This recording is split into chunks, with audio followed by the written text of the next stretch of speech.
Thank you, Mr. President. I wish to speak against the bill. Members, like Senator Zaffirini, I agree with Senator Nelson on a number of things. We all agree we got to have a secure border. There cannot be such a thing as a sovereign nation that does not have a secure border. We're all very serious about it. I also agree, Senator Nelson and all of my colleagues, that the federal government has failed in this respect. They've failed dating back to Ronald Reagan, George H.W. Bush, Bill Clinton, George W. Bush, although he made a valiant effort, the legislature wouldn't go with him, President Obama and President Trump. None of them have really been able to get this situation under control or really take a fully circumspect approach to how we solve this problem. Many of the problems we're dealing with right now have deep roots going back half of a century, but we have here a very simplistic and, what's odd, a most unconservative approach to the problem. The final statement, Senator Nelson, that I don't agree with, you said this is a bipartisan issue. Yes, I'm sorry, I misspoke. I do agree with that. It is a bipartisan issue. It's not a bipartisan bill. I'm not sure it's any kind of bill that represents the will of even this Senate. Process. Let's talk about the process. Ordinarily, when we have a budget, Senator Nelson, you do an exemplary job. We're going to have trouble replacing Rick. We're going to have trouble replacing you because of the input we have from the members of this body in the budget process. And what we have now is a tripling of our border budget without any process whatsoever. It didn't go through our little semester of a session that we have down here to figure out how much we ought to spend. So I wonder if the budget revenue estimate had been $7 billion higher back in January, and we had gone through the whole session and had the budget process, would we have appropriated $2.6 billion to the border? Would we have tripled what we're spending? I don't see that as remotely possible. It's only because at the end of it, in this special session, we have a new pot of money that we get to play with. We're going to throw $2 billion of it at the border in ways that really, after 6 hours of hearing, merely 6 hours of hearings and testimony from a very narrow selection of people who spoke well, but this is pretty narrow, we don't really have any evidence that we're spending it in an intelligent way. Let's look at the fiscal context of this. If you go back just to 2012, the budget that was approved by the legislature then for border security was $225 million. Fast forward to 2021 budget, it was $800 million, a nearly fourfold increase. Now, just one session later, we've gone from 225 8 years ago to 800 to 2.6 billion dollars. Massive increase. Will we spend anything it takes to secure that border? Will we spend anything it takes to educate our kids? Will we spend anything it takes to make our state healthy, to have our infrastructure? There are limits to what we can spend and how we can spend it. And we need to be very, very careful with how we spend our taxpayer dollars. And I think this is reckless.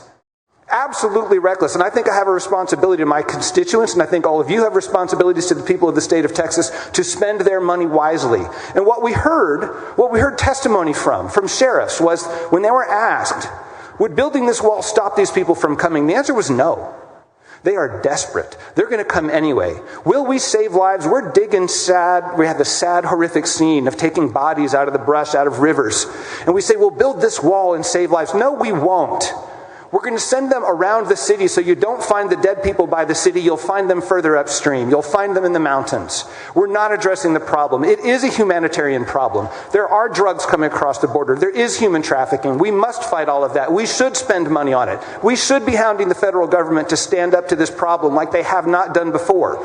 But we should not be taking $2 billion without really any plan for how to make this come about. Drugs, you think we're going to stop drugs with 2 miles of a wall in front of a city? $25 million a day are coming across the border in fentanyl. Man, I don't think drug lords are going to be deterred by a wall. They're going to get a plane, they're going to build tunnels, which they've already done, or they're going to send it through our ports of entry. As Senator Blanco was telling us yesterday, these numbers aren't made up by some left-wing think tank. These are coming out of the United States Borders and Customs and Border Patrol.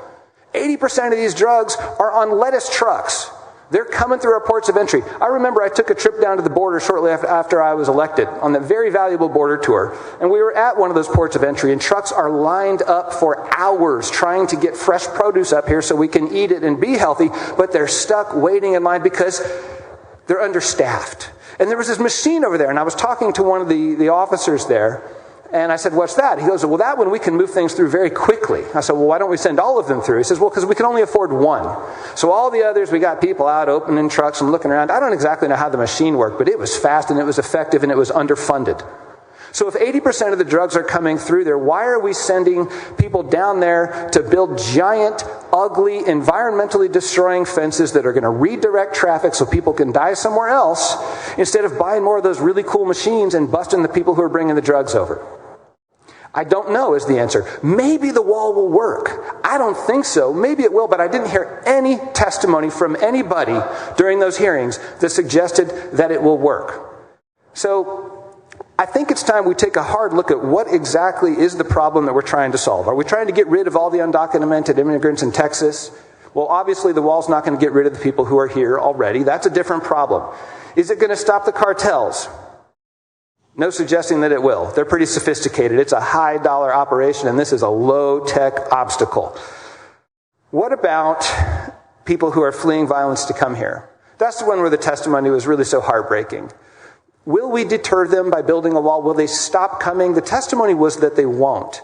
These patterns of migration, if you look back over the last half century or so, they tend to be cyclical. I predict that over the next couple years, you will see the migration from Latin America wane as a natural course of history. And whether there's a wall or not a wall, it will go down. And if there is a wall, we'll all proclaim, aha, we deterred them from coming here. And if there's not a wall and it goes down anyway, we'll all just forget about it. There are things we could be doing to help these people and to help our state, but I don't think a wall is it. What I do know is we haven't vetted the issue. It's reckless for us to be allocating $2 billion at this time. What else could we use it for? How about just not spend the people's money? How about improve our schools? How about buy some more of the little x-ray thingies or some towers? This really isn't making a whole lot of sense. So I don't think we ought to be doing this. I don't know how we're going to explain it to our constituents. I don't know how you all are going to explain it to your constituents.